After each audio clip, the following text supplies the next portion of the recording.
Hello bookworms, let me start this video off with a disclaimer.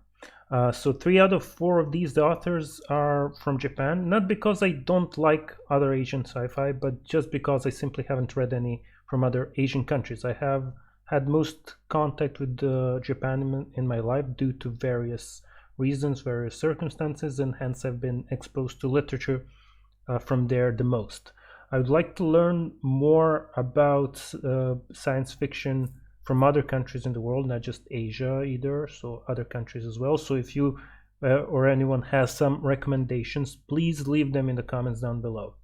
So without further ado, let's get started with 4 cool Asian science fiction authors. First off, let's get started with Yasutaka Tsutsui. So only a few books by this author have been translated to English, as far as I know. His 2 most well-known books have also been adapted into animated movies. The book that I have read by this author, and the one that I recommend, is Paprika. It has also been adapted into an animated movie by the same name.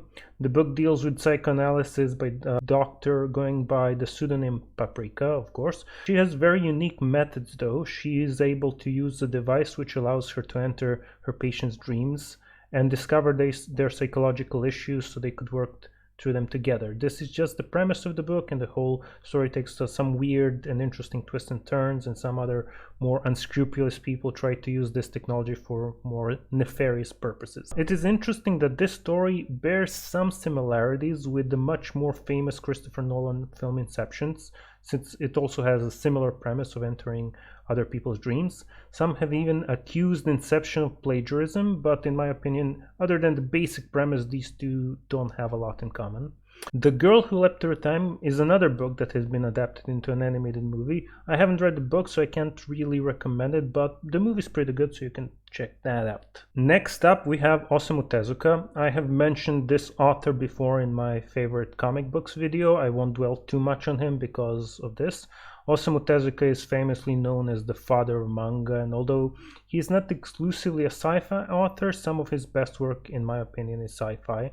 He is well known for his sci-fi manga Astro, and of course Tori, or The Phoenix, which is an omnibus of science fiction and historical stories, all connected by the mythical creature called the Phoenix.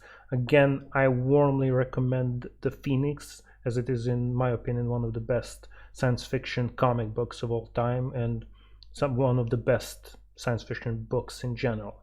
Next up, we have Cixin. I hope I pronounced that correctly. This is the only non-Japanese author on this list. Cixin is famous for the 3-body problem, the first in the trilogy of Remembrance of Earth's Past.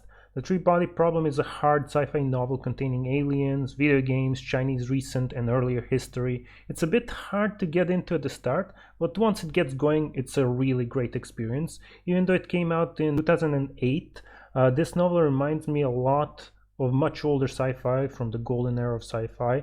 I definitely recommend it for old school sci-fi fans, and if you like hard sci-fi and old school sci-fi, check it out. This is a really good book.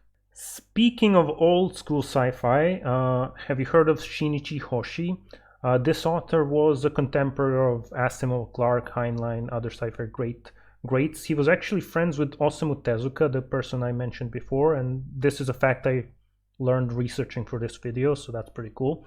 Hoshi mainly wrote sci-fi stories of the short variety, and when I say short, I mean really short. Some of them would fill up a single page or wouldn't fill up a single page, although I have read some a bit longer as well, so you can get a mix of both. They often deal with social, political, philosophic ramifications of future technologies, but in a very concise and masterfully crafted way. I really recommend his short stories to everyone, not just sci-fi fans. Since this short form content is perfect for even sci-fi veterans as well as complete beginners. Definitely check it out. My whole family read this book once I bought it, and I recommended it to them, and everybody loved it. And last but not least, Yoshiki Tanaka.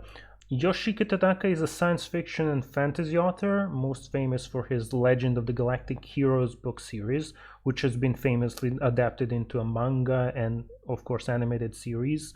His other notable science fiction novel series is Titania. It was also adapted into an animated series, but I believe it's nowhere near the level of fame and acclaim as the first one that I mentioned. Since I only read Legend of the Galactic Heroes, this is the one that I will shortly talk about. This is primarily a series about military and politics on a galactic scale. Two great forces, the Galactic Empire and the Free Planets Alliance, wage an endless interstellar war against each other, but their conflict comes to a head when two extremely talented generals arise on each side and struggle against each other for the galactic dominance. This series is very suitable for readers who enjoy military sci-fi and grand strategy in their fiction, but it also contains surprisingly astute social, political, and moral commentary on the nature of war, political systems, and society in general. I really recommend this book for anybody that likes that kind of stuff. Anyway, that is it with my list for today. Please tell me what you think about it in the comments below and share your own list if you think I've missed some cool books or authors. Don't forget to hit that dislike button if you hated this video, and I'll see you bookworms next time.